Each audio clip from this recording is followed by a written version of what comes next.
Votre matinale se poursuit sur la Sen TV, la première télé urbaine du Sénégal. Rebonjour à vous tous et bienvenue à ce journal. C'est ce week-end à Paris que Maître Abdoulaye Tine, expert en droit international, et Maître Samba Thiam, avocat au barreau de Paris, ont fait face au public pour expliquer plutôt les mécanismes du groupe de travail des Nations Unies et lui dire la signification du fameux avis qui a fait du justiciable Karim Wade emprisonné donc dans le cadre de l'enrichissement illicite. Donc c'est élément à suivre dans ce journal. Le coordonnateur également du Front patriotique pour la défense de la République qui était donc à Paris est très remonté contre Macky Sall. Mamadou Diop Decroix dit ne pas comprendre que Macky Sall aille promouvoir le dialogue politique au Burkina alors qu'il n'en existe pas au Sénégal. Donc Mamadou Diop Decroix également, c'est à suivre avant la fin de ce journal. Direction Burkina Faso, les médiateurs de la CEDEAO ont proposé dimanche soir à Ouagadougou un projet d'accord politique de sortie de crise au Burkina Faso prévoyant de restaurer le président Kafando renversé jeudi dernier par un coup d'état militaire et d'amnistier les putschistes. Le président Macky Sall est finalement venu dans la soirée à présenter non pas un accord formel mais des éléments de compromis, un projet d'accord qui sera soumis mardi matin lors d'un sommet extraordinaire de la CEDEAO au Nigeria, à Abuja. Donc, que prévoit ce projet d'accord? C'est un résumé de Pape Charsela. Ce qui se joue présentement au Burkina Faso, c'est l'annonce d'un retour à la transition, mais dans un nouveau cadre. En fin de matinée, le président Macky Sall est allé à la rencontre du général Diendéré. Les deux hommes se sont entretenus durant 1 heure. C'est la 3e séance de travail entre les deux hommes qui se sont vus samedi et la nuit dernière. Le général et ses hommes doivent ensuite revenir à l'hôtel Leiko pour faire leurs propositions. Macky Sall pourrait alors présenter aux différentes parties, à la classe politique, à la société civile, ce protocole d'accord de sortie de crise. Déjà sur les réseaux sociaux, il est annoncé que c'en est fini pour le général Diendéré et que le président Kafando a tenir un discours à la nation. C'est vrai, le retour du président Kafando semble accepté par tous, mais les points de tension sont néanmoins nombreux, notamment sur la participation des membres des partis politiques exclus des diverses échéances à venir. Le CNT estime que ce n'est pas négociable. Les partis de l'ancienne majorité Compaoré l'exigent. L'élection présidentielle du 11 octobre se tiendra-t-elle à cette date? Un délai d'1 mois maximum est évoqué. Question également sur le futur du RSP, le régiment de sécurité présidentielle et de ses éléments auteurs du coup d'État. Les pro-RSP exigent une amnistie, refus catégorique des militants du balai citoyen. Un coup d'État au Faso qui relance un vieux débat sur la séparation dans ce pays entre l'armée et la vie politique. Merci à Pape Charsela. Cap à présent sur le sud du pays, l'amélioration de la gouvernance et le renforcement du système de santé. C'est donc l'objectif recherché par le ministre de la Santé et de l'Action sociale à travers l'enrôlement de la région de Sédhiou dans le programme national de financement pour mesurer donc les performances. Une liste d'indicateurs liés à la santé de la reproduction et à la prise en charge plutôt des malades a été remise à chaque bénéficiaire correspondant à Sédhiou Ibrahima Diallo. De financement basé sur les résultats, une approche innovante d'amélioration de la gouvernance et du renforcement du système de santé est élargie à la région de Sédhiou. Dame Camara est du ministère de la Santé et de l'Action sociale. Et il a été décidé que Sédhiou, nouvellement donc enrôlé dans le processus, reçoive l'équipe du programme national pour les besoins de la formation. C'est tout ce qui justifie donc notre présence depuis 1 semaine donc dans ce district, où pendant donc les 5 premiers jours, nous avons eu à partager sur les aspects quintessentiels du mécanisme de financement basé sur les résultats avec nos collègues donc du district sanitaire de Sédhiou. Donc c'est le leadership du docteur Mbaye ici présent, donc le médecin-chef de district.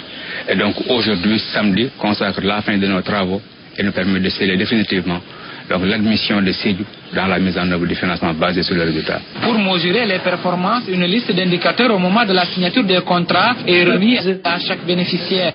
Donc les postes de santé ont une liste de 13 indicateurs ainsi que les centres de santé. 13 indicateurs ainsi composés, donc 10 indicateurs en matière de SMNI, donc santé maternelle, néonatale et infantile, et 3 indicateurs pour la lutte contre la maladie. Et c'est à partir maintenant de cette liste d'indicateurs que nous fixons les cibles annuelles et trimestrielles qui, lorsqu'elles sont atteintes, donnent droit donc à l'octroi de bonus à ces formations sanitaires bénéficiaires. Les structures de santé des départements de Sédhiou et de Goudomp enrôlées dans ce programme de financement basé sur les résultats s'engagent à faire le nécessaire pour capter les fonds et améliorer les indicateurs, surtout ceux liés à la santé de la reproduction. Ibrahima Diallo, justement pour capter les 18 millions de francs CFA bonus positionnés dans la région de Sédhiou et permettre aux populations de constater des améliorations dans la prise en charge sanitaire. L'équipe cadre du district de Sangajonko a appuyé les prestataires dans les activités de suivi. Docteur Abdoulaye Mbaye, médecin-chef du district sanitaire de Sédhiou, ici avec Ibrahima Diallo. Le financement basé sur les résultats est un programme, en tout cas, qui va nous permettre d'améliorer nos performances. Comment? En travaillant mieux, en faisant en sorte que l'utilisation des services soit en tout cas une réalité par les populations, mais aussi, surtout, qu'il y ait de la qualité dans ce qu'on fait. Je rappelle que aussi c'est une somme consistante, parce que pour la région de Sédhiou, pour l'année, je pense que près de 18 millions sont prévus. L'équipe cadre de district est là pour essayer d'appuyer les prestataires en fait à atteindre les résultats.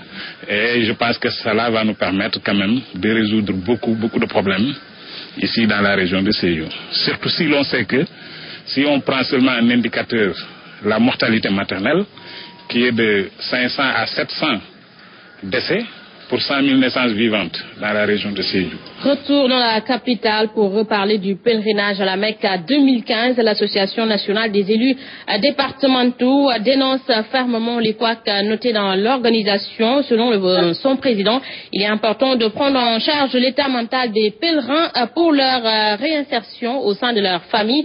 Maodo Malick Mbaye affirme qu'en ce sens qu'ils vont mettre en place une cellule d'urgence médicale pour ces 131 pèlerins laissés en rade à Dakar. C'est un reportage compte rendu plutôt de Fatima Diop. La question des pèlerins laissés en rade à l'aéroport Léopold Sédar Senghor préoccupe l'association des élus départementaux. Selon le président, il est important de prendre en charge l'état mental et psychologique des pèlerins qui n'ont pas pu effectuer le 5e pilier de l'islam. Nous avons en tout cas un rôle à jouer là-dessus. C'est la raison pour laquelle nous avons salué à sa juste valeur l'effort qui a été consenti par le président de la République en limitant les dégâts. Nous ne pouvons pas adopter le propos du Wolof qui dit Bundok Touro Anbach Modeste. Nous disons que Bundok Touro Rotiwat Mundanek.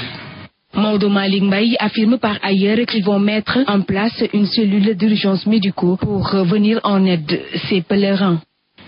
Pour les écouter, mais pas seulement pour les écouter, mais pour les entendre aussi, pour les assister et organiser leur retour dans leurs foyers respectifs. Ce retour douloureux puisse être au moins, ne puisse pas être un retour d'humiliation, mais qu'il puisse être encadré. Pour l'Association nationale des élus départementaux, l'heure n'est pas de situer les responsables, mais plutôt d'orienter et d'assister psychologiquement ces 131 pèlerins pour leur réinsertion au sein de leur famille. Fatima Diop, le village de Ngomon, situé dans la commune de Guinguinéo, manque de tout dans cette localité. Les populations vivent un véritable calvaire. Les femmes font plusieurs kilomètres pour transformer leurs produits. Certaines d'entre elles, à défaut de disposer d'une unité de transformation, font du travail manuel. Elles réclament des infrastructures à l'État, même si le seul forage existant dans la localité est un chantier. C'est un reportage de Mamadou Amar Diallo et Gilbert Carvalho. Gomon, nous sommes accueillis par un vent et de la poussière. Dans ce village, situé dans la commune de Guia, les difficultés ne manquent pas. L'accès aux soins pose problème. Les populations font plusieurs kilomètres pour se rendre au poste de santé le plus proche. Nous sommes obligés de faire des kilomètres pour nous rendre à Guia pour se soigner et c'est difficile. La route est dans un mauvais état. C'est loin pour se rendre au poste de santé. Récemment, une femme avait accouché en cours de route et c'est triste. Ces propos sont confirmés par cette mère de famille. Elle en a souffert terriblement. Moi qui vous parle, j'ai accouché en cours de route alors que j'étais à bord d'une charrette. Pendant l'année scolaire, c'est le calvaire pour les élèves. Les populations réclament un CM. Nos enfants se réveillent à 6 h du matin pour se rendre au CM de Guia. Nous réclamons la construction d'un collège à Gomon. À cela s'y ajoutent les populations consomment l'eau de pluie. Nous consommons l'eau de pluie et c'est profond. Pas aussi d'unité de transformation et les femmes en pâtissent énormément. Nous pilons le mille, nous sommes fatigués par cette situation, car faire des kilomètres pour transformer nos produits, c'est très difficile. En attendant, l'État est en train de construire un forage pour les populations de Gomon. Ces mêmes populations réclament un CEM. Merci à Mamadou Amar Diallo. Le conseil départemental de Bambey a débloqué plus de 8 millions de francs CFA pour appuyer imams handicapés et certaines familles diminuées de sa localité en cette période de préparation de la Tabaski, un élan de solidarité vivement apprécié par les récipiendaires. Ainsi, la présidente du conseil départemental de Bambey invite plutôt ses collègues à copier ce modèle. C'est une correspondance d'Abdoulaye Diagne. C'est une enveloppe de 85 millions de francs CFA que le PNDL a octroyé au département de Mbacké. Parce que 75 millions yi dañu bëgg démarrer pour taxawal benn centre de santé à Taïf. 10 millions yi comme projet am solo bu ñaan projet agroforestier ñu bëgg def étude réactualiser ko. Le conseil estime que les ambitions sont vouées à l'échec. Nous avons des ambitions importantes et qui tournent autour de la prise en charge des préoccupations des populations. Notre ambition est presque pour l'acte de la première année. Donc cette ambition toujours est vouée à l'échec. Peut-être que pour les prochaines années, le gouvernement sera très conscient des enjeux du département, les dotations en termes de ressources, permettra vraiment d'atteindre certains objectifs. Zappé par le PUDC, la surprise, elle est aussi grande. Le département devrait être intégré dans le PUDC parce que le département remplit tous les critères de pauvreté pour bénéficier de ce PUDC. Et nous attirons vraiment l'attention du gouvernement de revoir les choix portés pour le département pour que ce département vraiment soit pris en compte dans le PUDC. Par ailleurs, 10 milliards de francs CFA sont attendus pour réactualiser le projet agroforestier dans le département de Mbacké. À quelques jours de la Tabaski, le marché HLM renoue avec l'ambiance foire des préparatifs de la fête chez les vendeurs de tissus. La tendance fait place aux tissus Getzner contre Getzner et Brodé qui sont mis en valeur avec les garnitures venant d'Autriche et la broderie à 217 par les tailleurs. Ces derniers espèrent pouvoir livrer leur commande à temps vu que les coupures d'électricité ont été très rares ces derniers temps. C'est un reportage de Ndaï Khadidou et Babacar Soumaré. À quelques jours de la fête de la Tabaski, le marché HLM renoue avec l'ambiance foire qu'on lui connaît. Chez les vendeurs de tissus, Getzner contre Getzner et Brodé font la tendance. Les clients, ils veulent les Getzner. Ok. Les clients achètent beaucoup de Getzner, quoi. Les Sénégalais, ils veulent les Getzner. Quand ils ne portent pas les Getzner, tu n'apportes rien. Toutes les bourses se retrouvent dans ces tissus tendances dont le mètre varie entre 2500 et 10 000 francs CFA. Les Getzner, on vend les Getzner, c'est 10 000 francs le prix. Le prix, c'est 10 000 francs. Oui. De l'autre côté du marché, les tailleurs s'activent dans la livraison des commandes et confirment que ces tissus qui font la tendance sont souvent cousus avec broderie 217 et garniture perlée venant d'Autriche. Pour ces fêtes, la plupart des tissus cousus sont des Getzner. On en fait des robes stylées. Il y a aussi le brodé qui est très prisé et c'est très joli quand on y met de la garniture perlée.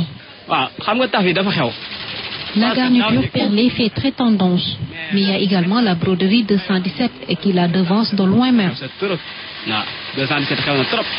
À quelques jours seulement de la fête du sacrifice, les vendeurs de tissus attendent encore les clients. Et du côté des tailleurs, l'on espère pouvoir livrer les commandes à temps, car il y a eu moins de délestage cette année.